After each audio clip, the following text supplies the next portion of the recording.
That is complete blood count, जिसको हम CBC test के नाम से भी जानते हैं। आज के लेक्चर में हम इस टेस्ट को कवर करेंगे। देखिए, सीबीसी टेस्ट जो होता है वो डॉक्टर के द्वारा प्रिस्क्राइब किए जाने वाला मोस्ट कॉमन टेस्ट होता है। इस सीबीसी टेस्ट में होता क्या है, क्या देखा जाता है? देखिए, आपके ब्लड में जितने भी कंपोनेंट्स होते हैं, जैसे कि डब्ल्यूबीसी, आरबीसी, प्लेटलेट्स, इन कंपोनेंट्स की क्वालिटी और क्वांटिटी को मेजर किया जाता है इस टेस्ट में। ओके, जितने भी आपके ब्लड में कंपोनेंट्स हैं उनका साइज, शेप, उनका जो कंसंट्रेशन है उसको चेक किया जाता है इस टेस्ट में। तो किसी भी मेडिकल कंडीशन को चेक करने के लिए एक डॉक्टर जो है सीबीसी टेस्ट लिखता है। ये बहुत ही रूटीन टेस्ट होता है। सीबीसी टेस्ट की रिपोर्ट में जो पैरामीटर्स आपको नॉर्मली देखने को मिलते हैं वो है haemoglobin, TLC count, DLC count, RBC count, PCV, MCV, MCH, MCHC, platelet, RDW, MPV, PDW और पीसीटी। तो सीबीसी के इन सभी पैरामीटर्स को हम आज के लेक्चर में कवर करेंगे। तो चलिए शुरू करते हैं। सबसे पहले बात करते हैं एचबी की, हीमोग्लोबिन जिसको कहा जाता है। इसका मेन फंक्शन क्या होता है? देखिए, जो हीमोग्लोबिन होता है वो ऑक्सीजन और कार्बन डाइऑक्साइड का ट्रांसपोर्ट करता है। कैसे? देखिए, जो भी हम ऑक्सीजन इनहेल करते हैं वो ऑक्सीजन लंग्स में जाता है। तो ये जो हीमोग्लोबिन होता है ये ऑक्सीजन को लंग से कैरी करता है और हमारे बॉडी के डिफरेंट सेल्स तक, टिश्यू तक लेके जाता है। ओके, साथ ही साथ सेल्स में, टिश्यू में जो भी कार्बन डाइऑक्साइड है उसको भी हीमोग्लोबिन कैरी करता है और लंग्स तक लेके आता है और फिर वो कार्बन डाइऑक्साइड को हम एक्सहेल करते हैं, यानी कि बाहर निकालते हैं। तो जो हीमोग्लोबिन होता है, क्या मेन फंक्शन है उसका? ऑक्सीजन का और कार्बन डाइऑक्साइड का ट्रांसपोर्ट करता है हीमोग्लोबिन हमारी बॉडी में। ओके, तो अगर हम हीमोग्लोबिन के नॉर्मल रेंज की बात करें तो एक मेल में हीमोग्लोबिन की जो नॉर्मल रेंज होती है वो 13 से 16 mg पर डेसीलीटर होती है और फीमेल में इसकी नॉर्मल रेंज होती है 12 से लेके 15 mg पर डेसीलीटर तक। बट अगर मेल में 17 mg पर डेसीलीटर से ज़्यादा और फीमेल्स में 16 mg पर डेसीलीटर से ज़्यादा हीमोग्लोबिन की रेंज हो जाए तो इस कंडीशन को हम बोलते हैं पॉलीसाइथीमिया। और अगर किसी मेल में 12 mg पर डेसीलीटर से कम और फीमेल में 11 mg पर डेसीलीटर से कम हीमोग्लोबिन हो जाए तो इस कंडीशन को हम बोलते हैं अनीमिया। ये जो रेंज मैं आपको बता रही हूँ और आगे जो बताऊंगी आपको नॉर्मल रेंजेस, ये आपको अलग अलग जगह पे थोड़ी बहुत चेंज मिल सकती है क्योंकि ये लैब टू लैब वेरी करती है। ओके, फर्स्ट पैरामीटर क्या था हमारा? हीमोग्लोबिन, जिसको हमने कंप्लीट किया। सेकंड जो पैरामीटर है वो है टीएलसी, टोटल ल्यूकोसाइट काउंट, जिनको डब्ल्यूबीसी काउंट भी कहा जाता है। तो ये जो वाइट ब्लड सेल्स होते हैं ये हमारे बॉडी के गार्ड होते हैं। कैसे? जो भी बाहर के फॉरेन पार्टिकल्स होते हैं, जो पैथोजेंस होते हैं, माइक्रो ऑर्गेनिज्म होते हैं, जो हमारे बॉडी में जाके इन्फेक्शियस डिजीज कॉज करते हैं, उनसे ये डब्ल्यूबीसी हमको प्रोटेक्ट करता है और हमें बीमार होने से बचाता है। ओके, अगर हम डब्ल्यूबीसी के नॉर्मल काउंट की बात करें तो एक एडल्ट में इसका जो नॉर्मल काउंट होता है वो 4000 से 11,000 सेल्स पर माइक्रोलीटर ऑफ ब्लड होता है और 2 to 6 ईयर्स के बच्चों में 5000 से लेके 19,000 सेल्स पर माइक्रोलीटर ऑफ ब्लड इसकी नॉर्मल रेंज होती है और न्यूबॉर्न्स में डब्ल्यूबीसी की जो नॉर्मल रेंज होती है वो 9,000 से 30,000 सेल्स पर माइक्रोलीटर ऑफ ब्लड होती है। बट कुछ कंडीशन ऐसी होती हैं जिनमें इन डब्ल्यूबीसी का जो काउंट है वो बहुत ज़्यादा अप या फिर बहुत ज़्यादा डाउन हो जाता है। ओके, तो कुछ टर्म्स हैं जो हम देखेंगे, जैसे कि अगर डब्ल्यूबीसी काउंट का जो नॉर्मल रेंज है वो 4000 से 11,000 सेल्स पर माइक्रोलीटर ऑफ ब्लड होता है, मैं एडल्ट की बात कर रही हूँ। तो अगर आपकी सीबीसी की रिपोर्ट में डब्ल्यूबीसी काउंट 4000 सेल्स पर माइक्रोलीटर ऑफ ब्लड से कम है तो इस कंडीशन को हम बोलते हैं ल्यूकोपीनिया। ओके, वो कौन कौन से कॉजेज हैं? अगर कोई पेशेंट कीमोथेरेपी या फिर रेडिएशन वगैरह ले रहा है, या फिर एप्लास्टिक एनीमिया के कंडीशन में बोन मैरो ट्रांसप्लांट हुआ है, कोई इन्फेक्शियस डिजीज है जैसे कि HIV AIDS, auto immune disease है या फिर माल न्यूट्रिशन है, तो ऐसे में आपको ल्यूकोपीनिया जैसी कंडीशन देखने को मिलती है। वहीं इसके अपोजिट अगर आपकी सीबीसी की रिपोर्ट में डब्ल्यूबीसी काउंट जो है वो 11,000 सेल से ज़्यादा है तो इस कंडीशन को हम बोलते हैं ल्यूकोसाइटोसिस। कॉजेज क्या है?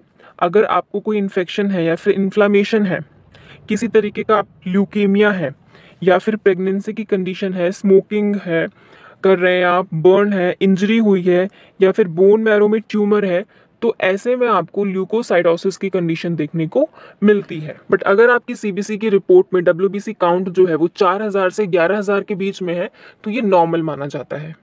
तो अभी जो हमने पैरामीटर कवर किया वो है TLC, total leucocyte count. Third जो पैरामीटर है वो है डीएलसी काउंट, यानी कि डिफरेंशियल ल्यूकोसाइट काउंट। देखिए अभी हमने पढ़ा था कि जो डब्ल्यूबीसीज होते हैं वो हमें प्रोटेक्ट करते हैं अगेंस्ट इन्फेक्शियस डिजीज और फॉरेन पार्टिकल से। तो ये जो डब्ल्यूबीसीज होते हैं ये मेन 5 टाइप्स के होते हैं: न्यूट्रोफिल्स, लिम्फोसाइट, मोनोसाइट, इओसिनोफिल और बेसोफिल। तो ये पांचों जो है ये डब्ल्यूबीसीज के ही टाइप होते हैं और ये पांचों जो है हमारे इम्यून सिस्टम का ही एक पार्ट होते हैं। ओके, ये पांचों जो है ये हमें इन्फेक्शियस डिजीज से बचाते हैं, लेकिन इनका जो फंक्शन होता है वो स्पेसिफिक होता है। इनका जो रोल है रिस्पॉन्ड करने का वो डिफरेंट होता है। कैसे? कोई डब्ल्यूबीसी क्या करेगा, केमिकल रिलीज करके बैक्टीरिया को किल करेगा। कोई डब्ल्यूबीसी क्या करेगा, दूसरे डब्ल्यूबीसी को सिग्नल देके अलर्ट करेगा कि तू भी जा और इन्फेक्शन से फाइट कर। कोई डब्ल्यूबीसी क्या करेगा, एंजाइम रिलीज करके पैथोजेंस को किल करेगा। कोई डब्ल्यूबीसी क्या करेगा, एंटीबॉडी बनाएगा ताकि ज़्यादा से ज़्यादा जो है हेल्प मिल सके। तो पांचों डब्ल्यूबीसी का फंक्शन तो सेम है, सारे डब्ल्यूबीसी क्या कर रहे हैं, इन्फेक्शन से ही फाइट कर रहे हैं, बट सबका जो रोल है रिस्पॉन्ड करने का वो डिफरेंट है। और इन पांचों डब्ल्यूबीसीज की जो नॉर्मल रेंज होती है वो भी अलग अलग होती है। तो हम इन डिफरेंशियल ल्यूकोसाइट काउंट के बारे में ही पढ़ेंगे और इनकी नॉर्मल रेंजेस के बारे में भी जानेंगे। ठीक है, तो सबसे पहला जो डब्ल्यूबीसी का टाइप है वो है न्यूट्रोफिल। न्यूट्रोफिल का फंक्शन क्या होता है कि ये केमिकल को रिलीज करता है और बैक्टीरिया की ग्रोथ को रोक देता है या फिर उसको पूरा डिस्ट्रॉय ही कर देता है।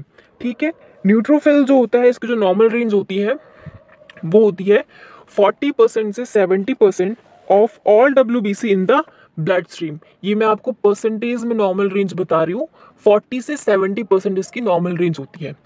कुछ टर्म्स है जो हम यूज करते हैं न्यूट्रोफिल्स के लिए, जैसे कि अगर न्यूट्रोफिल का काउंट 70% से ज्यादा हो जाता है तो इस कंडीशन को हम बोलते हैं न्यूट्रोफीलिया। कॉजेज क्या क्या है, अगर किसी को बैक्टीरियल इन्फेक्शन है, इंजरी हुई है, स्मोकिंग करता है या फिर इन्फ्लामेशन है, सीवियर एक्सरसाइज किया है या फिर स्टेरॉइड का यूज करते हैं, तो ऐसे में न्यूट्रोफीलिया की कंडीशन देखने को मिलती है। ओके, सेकेंड जो टर्म है वो है न्यूट्रोपीनिया। अगर न्यूट्रोफिल का काउंट 40% से कम हो जाता है तो इस कंडीशन को हम बोलते हैं न्यूट्रोपीनिया, यानी कि न्यूट्रोफिल्स की कमी हो गई है। कॉजेज क्या क्या है, अगर पेशेंट को HIV एड्स है, एप्लास्टिक एनीमिया है, बोन मैरो फेल हो गया है, ओके, कीमोथेरेपी या फिर रेडिएशन वगैरह ले रहे हैं, और ल्यूकेमिया में आपको न्यूट्रोपीनिया की कंडीशन देखने को मिलती है। ओके, तो ये था न्यूट्रोफिल्स के बारे में। सेकंड जो टाइप है डब्ल्यूबीसी का वो है लिम्फोसाइट।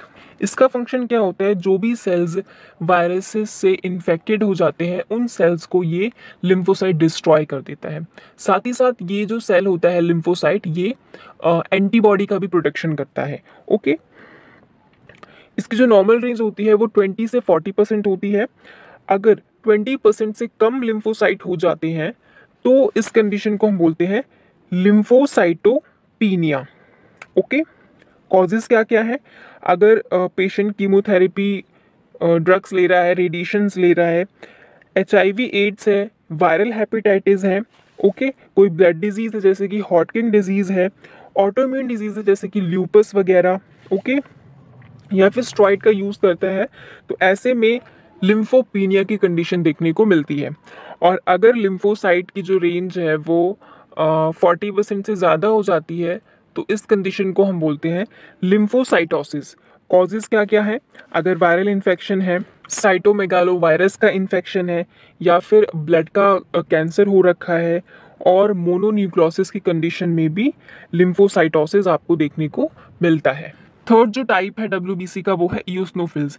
इओसिनोफिल्स का फंक्शन क्या होता है, इओसिनोफिल्स अपने ग्रैन्युल्स से केमिकल्स को रिलीज करते हैं और एलर्जेंस को और पैरासाइट को डिसेबल कर देते हैं, ठीक है, जिससे वो किल हो जाते हैं। इसकी जो नॉर्मल रेंज होती है इओसिनोफिल्स की वो 2 to 6% होती है। ओके, अगर इओसिनोफिल्स जो है वो 6% से ज़्यादा प्रेजेंट है तो इस कंडीशन को हम बोलते हैं इओसिनोफीलिया। कॉजेज क्या क्या होते हैं? अस्थमा की कंडीशन में, ऑटो इम्यून डिजीज है, हे फीवर है, पैरासिटिक इन्फेक्शन है या फिर स्किन डिसऑर्डर है, तो ऐसी कंडीशन में ईओसिनोफिल्स का जो परसेंटेज है वो हाई हो जाता है। वहीं अगर ईओसिनोफिल्स जो है वो 2% से कम प्रेजेंट है आपके ब्लड में, तो इस कंडीशन को हम बोलते हैं ईओसिनोपीनिया। कॉजेज क्या क्या है? कुशिंग सिंड्रोम की कंडीशन में, सेप्सिस की कंडीशन में और अल्कोहल इंटॉक्सिकेशन की कंडीशन में ईओसिनोपीनिया आपको देखने को मिलता है। ओके, फोर्थ जो टाइप है डब्ल्यूबीसी का वो है मोनोसाइट। इसका फंक्शन क्या होता है? ये जो मोनोसाइट्स होते हैं ये ब्लड स्ट्रीम में रह के भी जो है पैथोजेंस को किल करते हैं, साथ ही साथ क्या करते हैं ये टिश्यूज में भी चले जाते हैं, टिश्यूज में जाके वहां पे भी ये पैथोजेंस को किल करते हैं उनको खाकर। ओके, फैकोसाइट करते हैं। साथ ही साथ ये जो मोनोसाइट होते हैं ये दूसरे सेल्स को भी, दूसरे डब्ल्यूबीसीज को भी अलर्ट करते हैं, एक्टिवेट करते हैं कि तुम भी आओ और उस जगह पे जहाँ पे इन्फेक्शन चल रहा है और फाइट करो। ओके, और इन्फेक्शन से लड़ो। मोनोसाइट की जो नॉर्मल रेंज होती है वो 2 to 10% होती है। अगर 10% से ज़्यादा मोनोसाइट्स प्रेजेंट है ब्लड स्ट्रीम में तो इस कंडीशन को हम बोलते हैं मोनोसाइटोसिस। कॉजेज क्या क्या है? बैक्टीरियल, वायरल और फंगल इन्फेक्शन की कंडीशन में इनकी रेंज बढ़ जाती है, या फिर अगर ऑटोइम्यून डिसऑर्डर है जैसे कि ल्यूपस, ओके, ट्यूबरकुलोसिस की कंडीशन में, या फिर इन्फ्लामेटरी बाउल डिजीज है, तो ऐसी कंडीशन में आपको मोनोसाइटोसिस देखने को मिलता है। और दूसरी तरफ अगर मोनोसाइट्स का जो परसेंटेज है वो 2% से कम हो जाए तो इस कंडीशन को हम बोलते हैं मोनोसाइटोपीनिया। कॉजेज क्या क्या है? अगर पेशेंट कीमोथेरेपी ड्रग्स ले रहा है, रेडिएशंस वगैरह ले रहा है, या फिर बोन मैरो में डिसऑर्डर है, एचआईवी एड्स है या फिर सेप्सिस है, तो ऐसे में आपको मोनोसाइटोपीनिया की कंडीशन देखने को मिलती है। फिफ्थ जो टाइप है डब्ल्यूबीसी का वो है बेसोफिल्स। बेसोफिल्स भी क्या करते हैं? पैथोजेंस, एलर्जेंस और पैरासाइट्स को किल करते हैं। कैसे? बेसोफिल्स के जो ग्रैनुल्स होते हैं वो हिस्टामिन और हेपारिन रिलीज करते हैं। हिस्टामिन क्या करता है? ब्लड वेसल्स को डायलेट करता है, जिसकी वजह से ब्लड फ्लो जो है वो काफ़ी तेज हो सके और ज़्यादा से ज़्यादा डब्ल्यूबीसी उस साइट पे जा सके जहाँ पे इन्फेक्शन चल रहा है, जहाँ पे फाइटिंग चल रही है। इसी के साथ साथ बेसोफिल्स जो है वो हेपारिन भी रिलीज करते हैं, जिससे ब्लड क्लॉट ना हो, क्योंकि ब्लड क्लॉट होगा तो सारे डब्ल्यूबीसी चिपक जाएंगे। ठीक है, फ्लो में वो सर्कुलेट नहीं हो पाएंगे। ओके, तो ब्लड क्लॉट ना हो इसलिए बेसोफिल्स जो है वो हेपारिन रिलीज करते हैं। बेसोफिल्स का जो नॉर्मल रेंज है वो 0.5 से 1% होता है। अगर 1% से ज्यादा बेसोफिल्स प्रेजेंट है तो इस कंडीशन को हम बोलते हैं बेसोफीलिया। कॉजेज क्या क्या है? ल्यूकीमिया की कंडीशन में और ऑटो इम्यून डिजीज में आपको बेसोफीलिया की कंडीशन देखने को मिलती है। और अगर बेसोफिल्स 0.5% से कम प्रेजेंट है तो इस कंडीशन को हम बोलते हैं बेसोपीनिया। कॉजेज क्या क्या है? एक्यूट इन्फेक्शन की कंडीशन में, हाइपरथायराइडिज्म की कंडीशन में और कीमोथेरेपी या फिर रेडिएशंस वगैरह ले रहे हैं तो ऐसे में बेसोपीनिया की कंडीशन देखने को मिलती है। ओके, ये जो अभी हमने कवर किया ये था DLC count, differential leukocyte count. मैंने जो अभी आपको डीएलसी की नॉर्मल रेंजेस बताई थी वो थी परसेंटेज में, और ये है सभी डिफरेंशियल ल्यूकोसाइट का एब्सोल्यूट काउंट। इनकी ये है नॉर्मल रेंजेस एब्सोल्यूट काउंट में। इसे आप निकालेंगे कैसे? देखिए, अगर फॉर एग्जांपल मुझे पता है मेरा न्यूट्रोफिल जो है 50% है, ओके, और टोटल डब्ल्यूबीसी काउंट जो है वो है 6000, तो जो पर्टिकुलर डब्ल्यूबीसी काउंट है परसेंटेज में उसको टोटल डब्ल्यूबीसी से मल्टीप्लाई कर देना है। ओके, तो आपका जो एब्सोल्यूट काउंट है वो निकल के आ जाएगा। ये है इसका कैलकुलेशन। इस कैलकुलेशन से आप पर्टिकुलर डब्ल्यूबीसी काउंट का एब्सोल्यूट काउंट जो है वो निकाल सकते हैं। नेक्स्ट जो पैरामीटर है वो है आरबीसी काउंट, जिसको रेड ब्लड सेल्स और इरिथ्रोसाइट्स के नाम से भी जानते हैं। जो रेड ब्लड सेल्स होते हैं यानी कि आरबीसी, ये एक स्पेशल प्रोटीन कंटेन करते हैं जिसको हम हीमोग्लोबिन बोलते हैं। हीमोग्लोबिन जो होता है ये आरबीसी का ही एक पार्ट होता है जो ऑक्सीजन और कार्बन डाइऑक्साइड को ट्रांसपोर्ट करता है, जैसे कि अभी हमने पहले पढ़ा था। ओके, कैसे? जो हीमोग्लोबिन होता है वो लंग से ऑक्सीजन को कैरी करता है और बॉडी के डिफरेंट सेल्स और टिश्यू तक लेके जाता है। वहीं साथ साथ सेल्स, टिश्यूज में जो भी कार्बन डाइऑक्साइड है उसको भी ये हीमोग्लोबिन कैरी करता है और वापस से लंग्स में लेके आता है, जिसको हम कार्बन डाइऑक्साइड को हम बाहर निकालते हैं। तो ये है हीमोग्लोबिन का मेन फंक्शन। ओके, और ये हीमोग्लोबिन आरबीसी के अंदर प्रेजेंट होता है। आरबीसी की जो नॉर्मल रेंज होती है वो मेल और फीमेल्स में थोड़ी सी डिफरेंट होती है। मेल में होती है 4.5 से लेके 6.0 मिलियन सेल्स पर माइक्रोलीटर ऑफ ब्लड, और फीमेल्स में इसकी रेंज होती है 4.2 से लेके 5.5 मिलियन सेल्स पर माइक्रोलीटर ऑफ ब्लड। अगर रेड ब्लड सेल की जो रेंज है वो नॉर्मल से कम हो जाए तो इस कंडीशन को हम बोलते हैं इरिथ्रोसाइटोपिनिया। कॉजेस क्या क्या है? अगर मल्टीपल माइलोमा है, थायराइड डिसऑर्डर्स हैं, माल न्यूट्रिशन है, आयरन B12 की डिफिशियंसी है, या फिर एक्सटर्नल या फिर इंटरनल ब्लीडिंग हुई है, तो ऐसे में इरिथ्रोसाइटोपिनिया की कंडीशन देखने को मिलती है। वहीं अगर रेड ब्लड सेल की जो रेंज है वो नॉर्मल से ज़्यादा हो जाती है काफ़ी, तो इस कंडीशन को हम बोलते हैं इरिथ्रोसाइटोसिस। ओके, कॉजेस क्या क्या है? डिहाइड्रेशन है, किडनी में ट्यूमर है, लंग्स डिजीज है, या फिर पॉलीसाइथीमिया वेरा में, तो ऐसे में आपको इरिथ्रोसाइटोसिस की कंडीशन देखने को मिलती है। तो ये था आरबीसी काउंट के बारे में। नेक्स्ट जो पैरामीटर है वो है हेमाटोक्रिट, जिसको हम पीसीवी यानी कि पैक्ड सेल वॉल्यूम भी कहते हैं। ये हमें यह बताता है कि हमारे होल ब्लड में आरबीसी का जो परसेंटेज है वो कितना है। आपने ब्लड कॉम्पोजिशन में पढ़ा होगा कि जो ब्लड है उसमें एक फ्लूइड पार्ट प्रेजेंट होता है और एक सेलुलर पार्ट प्रेजेंट होता है। फ्लूइड पार्ट जिसमें प्लाज्मा आता है और वो 55% प्रेजेंट होता है, और सेलुलर पार्ट जिसमें पेटलेट, डब्ल्यूबीसी और आरबीसी आते हैं और वो 45% प्रेजेंट होते हैं। तो सीबीसी की रिपोर्ट में पीसीवी यही बताता है कि आपके होल ब्लड में जो सेलुलर पार्ट है, मेनली आरबीसी, वो कितने परसेंटेज में प्रेजेंट है। तो एक मेल में पैक सेल वॉल्यूम की जो नॉर्मल रेंज होती है वो 41 से 50% होती है, और फीमेल में इसकी नॉर्मल रेंज होती है 36 से 48% तक। अगर आपकी सीबीसी की रिपोर्ट में जो एमसीवी है वो लो है, तो ये अनीमिया की कंडीशन में देखने को मिलता है, जैसे कि sickle cell anaemia, iron deficiency anaemia, folate level कम है, विटामिन B12 की डेफिशिएंसी है, या फिर बोन मैरो डिसऑर्डर है। और अगर आपकी सीबीसी की रिपोर्ट में पीसीवी जो है वो हाई है नॉर्मल से, तो ये कौन सी कंडीशन में देखने को मिलता है? पॉलीसाइथीमिया है, डिहाइड्रेशन है, अगर लंग डिजीज है, हार्ट डिजीज है, तो ऐसे में आपका जो हिमेटोक्रिट है वो हाई रहता है। नेक्स्ट पैरामीटर है एमसीवी, जिसको मीन सेल वॉल्यूम या फिर मीन कॉर्पस्कुलर वॉल्यूम भी कहते हैं। एमसीवी ये बताता है कि आपके ईच रेड ब्लड सेल का एवरेज साइज कितना है। ओके, ये है एमसीवी को कैलकुलेट करने का फॉर्मूला। एमसीवी की जो नॉर्मल रेंज होती है वो 80 से 100 फेम्टोलीटर होती है।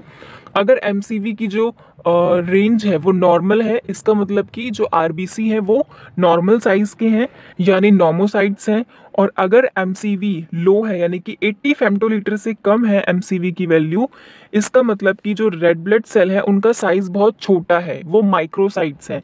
तो ये जो है मेनली आयरन डेफिशिएंसी एनीमिया की कंडीशन में और थैलेसीमिया की कंडीशन में देखने को मिलता है। और अगर आपकी एमसीवी की जो वैल्यू है वो हाई है, यानी कि 100 फेम्टोलीटर से ज़्यादा है, तो ऐसे में आपके आरबीसी का जो साइज है वो नॉर्मल से बहुत बड़ा है, यानी कि मैक्रोसाइट है वो। ओके, तो ये जो है B12 की डेफिशिएंसी और फॉलिक एसिड की डेफिशिएंसी में आपको एमसीवी जो है हाई देखने को मिलता है। नेक्स्ट पैरामीटर है एमसीएस, जिसको मीन सेल हीमोग्लोबिन या फिर मीन कॉर्पुस्कुलर हीमोग्लोबिन के नाम से भी हम जानते हैं। एमसीएस जो होता है ये बताता है कि आपके एक रेड ब्लड सेल में हीमोग्लोबिन का एवरेज अमाउंट कितना है। ओके, एक आरबीसी के अंदर कितना हीमोग्लोबिन प्रेजेंट है, ये एमसीएच बताता है। एमसीएच को कैलकुलेट करने का जो फॉर्मूला है वो ये है स्क्रीन पे। एमसीएच की जो नॉर्मल रेंज होती है वो 27 से 33 पिकोग्राम होती है। ओके, अगर एमसीएच का लेवल नॉर्मल से ज़्यादा है, उसकी रेंज नॉर्मल से हाई है, तो ये विटामिन B12 की डेफिशिएंसी और फॉलिक एसिड की डेफिशिएंसी में देखने को मिलता है। और अगर एमसीवी की जो रेंज है वो नॉर्मल से कम है, तो ये आयरन डेफिशिएंसी, अनीमिया और थैलेसीमिया की कंडीशन में देखने को मिलता है। नेक्स्ट पैरामीटर है एमसीएचसी, जिसको मीन सेल हीमोग्लोबिन कंसंट्रेशन कहा जाता है। एमसीएचसी हमें ये बताता है कि पूरे पैक्ड रेड सेल में एवरेज हीमोग्लोबिन का कंसंट्रेशन कितना है। ओके, एमसीएचसी को कैलकुलेट करने का फॉर्मूला ये है। एमसीएचसी की जो नॉर्मल रेंज होती है वो 33 से 35 ग्राम पर डेसीलीटर होती है। अगर MCHC लो है तो ये आयरन डेफिशिएंसी एनीमिया की कंडीशन में देखने को मिलता है, और अगर MCHC हाई है तो ये विटामिन B12 की डेफिशिएंसी और लीवर डिजीज की कंडीशन में देखने को मिलता है। नेक्स्ट पैरामीटर है प्लेटलेट। प्लेटलेट भी ब्लड का ही कंपोनेंट होता है। क्या फंक्शन होता है प्लेटलेट का? प्लेटलेट जो है ब्लड को क्लॉट करता है और ब्लड को लॉस होने से प्रिवेंट करता है। कैसे? कहीं पे भी अगर हमारे हाथ पे या कहीं पे बॉडी में कहीं कट लग जाता है तो वहां से खून निकलने लगता है, ब्लीडिंग होने लगती है, लेकिन कुछ टाइम के बाद आप देखते हैं कि वो ब्लीडिंग स्टॉप हो जाती है। किसकी वजह से? प्लेटलेट की वजह से। प्लेटलेट जो है उस जहाँ पे कट लगा है वहां पे इंजरी साइड पे आते हैं और ब्लड को क्लॉट करते हैं ताकि ब्लड जो है वो लॉस ना हो। प्लेटलेट की जो नॉर्मल रेंज होती है वो 1.5 लाख से 4.5 लाख सेल्स पर माइक्रोलीटर ऑफ ब्लड होती है। अगर प्लेटलेट 1.5 लाख से कम हो जाए तो इस कंडीशन को हम बोलते हैं थ्रोम्बोसाइटोपिनिया। ऐसे में एबनॉर्मल ब्लीडिंग भी होने लगती है। और कॉजेस क्या क्या है, और अगर बोन मैरो में डिसऑर्डर है या फिर कोई वायरसेस की वजह से जैसे कि डेंगू, चिकन पॉक्स, मम्स की वजह से ऐसे में जो प्लेटलेट काउंट है वो डिक्रीज हो जाता है। अगर किसी को एड्स है तो ऐसे में भी जो प्लेटलेट काउंट है वो डिक्रीज हो जाता है। हेरिडिटरी की वजह से भी ऐसा हो सकता है, और एप्लास्टिक एनीमिया की कंडीशन में भी जो प्लेटलेट काउंट है वो डिक्रीज हो जाता है। ओके, वहीं अगर प्लेटलेट काउंट 4.5 लाख से ज़्यादा है तो इस कंडीशन को हम बोलते हैं थ्रोम्बोसाइटोसिस। कॉजेस क्या क्या है? अगर किसी तरीके का आपको कैंसर है, जैसे कि लंग्स कैंसर है, ब्रेस्ट कैंसर है, ओवरियन कैंसर है, लिम्फोमा है, तो ऐसे में प्लेटलेट काउंट बहुत इंक्रीज हो जाता है। या फिर आयरन डेफिशिएंसी एनीमिया है, हिमोलिटिक एनीमिया है, स्प्लेन जो है वो रिमूव हो चुका है, या फिर कोई मेडिसिन जो है वो रिएक्शन कर गई है, तो ऐसे में भी प्लेटलेट काउंट जो है वो इंक्रीज हो जाता है। नेक्स्ट जो पैरामीटर है वो है RDW, जिसको रेड सेल डिस्ट्रीब्यूशन विड्थ भी कहते हैं। सीवीसी की रिपोर्ट में आपको 2 टाइप्स के RDW देखने को मिलेंगे। एक होगा RDW-CV, जिसको red cell distribution width coefficient of variation कहा जाता है, और दूसरा है RDW-SD, जिसको red cell distribution width standard deviation कहा जाता है। जो RDW-CV होता है वो डिस्ट्रीब्यूशन कर्व की विड्थ और मीन सेल साइज यानी कि MCV दोनों की कैलकुलेशन पे बेस्ड होता है, जिसका कैलकुलेशन होता है it is calculated by dividing the standard deviation of the mean cell size by MCV of red cell and multiply by 100 to convert to a percent. और RDW-CV की जो नॉर्मल रेंज होती है वो परसेंटेज में होती है, यानी कि 11.5% टू 14.5% तक। और जो RDW-SD होता है वो फेम्टोलीटर में RBC डिस्ट्रीब्यूशन कर्व की विड्थ का एक्चुअल मेजरमेंट होता है, और डिस्ट्रीब्यूशन कर्व की विड्थ को उस पॉइंट पर मेजर किया जाता है जो बेस लाइन से 20% ऊपर होता है। RDW-SD को हम फेम्टोलीटर में मेजर करते हैं। इसकी जो नॉर्मल रेंज होती है वो 40 टू 55 फेम्टोलीटर होती है। तो RDW हमें यही बताता है कि हमारे सर्कुलेशन में RBC के साइज में कितना वेरिएशन है। RBC का जो नॉर्मल साइज होता है वो 7 माइक्रोन मीटर होता है। तो अगर सर्कुलेशन में सारे red blood cells same size के होंगे तो RDW भी नॉर्मल होगा। ओके, बट अगर सर्कुलेशन में जो रेड ब्लड सेल्स हैं उनके साइज में बहुत ज़्यादा वेरिएशन है, यानी कि कुछ बहुत बड़े हैं साइज में, कुछ बहुत छोटे हैं साइज में, तो ऐसे में RDW जो है वो हाई हो जाएगा। तो हाई RDW जो है वो मेनली न्यूट्रिशनल डेफिशिएंसी एनीमिया की कंडीशन में देखने को मिलता है, जैसे कि iron deficiency anaemia, megaloblastic anaemia, haemolytic anaemia. Okay, और लो RDW का कोई मतलब होता नहीं है, हम सिर्फ नॉर्मल RDW और हाई RDW को ही देखते हैं। देखिए, जो RBC का साइज है वो मेनली MCV और RDW ही बताता है, और MCV और RDW जो है वो अनीमिया को आइडेंटिफाई करने के लिए यूज किया जाता है। जैसे कि लो MCV और नॉर्मल RDW आपको अनीमिया ऑफ क्रॉनिक डिजीज और अल्फा और बीटा थैलेसीमिया की कंडीशन में देखने को मिलता है। वहीं लो MCV और high RDW iron deficiency anaemia और सीकल सेल एनीमिया की कंडीशन में देखने को मिलता है। वहीं हाई MCV और नॉर्मल RDW आपको एप्लास्टिक एनीमिया और क्रॉनिक लीवर डिजीज की कंडीशन में देखने को मिलता है। इसके अलावा हाई MCV और हाई RDW विटामिन B12 की डेफिशिएंसी, फॉलेट लेवल की डेफिशिएंसी और हिमोलिटिक एनीमिया की कंडीशन में देखने को मिलता है। वहीं हाई RDW और normal MCV iron deficiency anaemia, vitamin B 12 deficiency और फॉलेट लेवल की डेफिशिएंसी में देखने को मिलता है। एक चीज यहाँ पे याद रहे कि जो एमसीवी होता है वो ईच रेड ब्लड सेल का साइज बताता है कि एक आरबीसी का एवरेज साइज कितना है। वहीं जो आरडीडब्ल्यू होता है वो ये बताता है कि आपके रेड ब्लड सेल के साइज में कितना वेरिएशन है। ओके आपके सर्कुलेशन में जो रेड ब्लड सेल है उनके साइज में कितना वेरिएशन है, कितने बड़े हैं वो कितने छोटे हैं। तो ये था आरडीडब्ल्यू के बारे में। नेक्स्ट जो पैरामीटर है वो है एमपीवी यानी कि मीन प्लेटलेट वॉल्यूम। तो सीबीसी की रिपोर्ट में एमपीवी हमें ये बताता है कि आपके प्लेटलेट का एवरेज साइज कितना है। जैसे कि एमपीवी हमें क्या बता रहा था कि आरबीसी का एवरेज साइज कितना है, वैसे ही एमपीवी ये बताता है कि हमारे प्लेटलेट का एवरेज साइज कितना है। एमपीवी की जो नॉर्मल रेंज होती है वो 7 फेम्टोलीटर से 9 फेम्टोलीटर तक होती है। एमपीवी से हमें ये पता लगता है कि हमारा जो बोन मैरो है वो किस तरीके से वर्क कर रहा है। अगर एमपीवी हाई है इसका मतलब प्लेटलेट का जो एवरेज साइज है वो नॉर्मल से ज़्यादा है, प्लेटलेट जो है वो बड़ी है साइज में। इसका मतलब बोन मैरो से वो अभी अभी निकल के आई है इसलिए वो यंग है।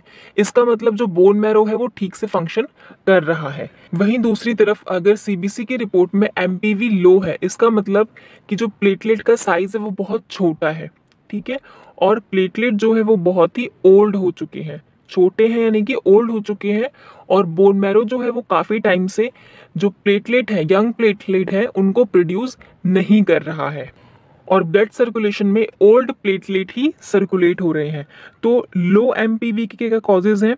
अगर एप्लास्टिक एनीमिया है, बोन मैरो फेल हो चुका है, ऑटो इम्यून डिजीज है, कीमोथेरेपी या फिर रेडिएशन वगैरह ले रहे हैं, या फिर अगर आयरन डेफिशिएंसी एनीमिया है तो ऐसे में एमपीवी लो हो जाता है। अगर हाई एमपीवी है तो क्या क्या कॉजेज हैं?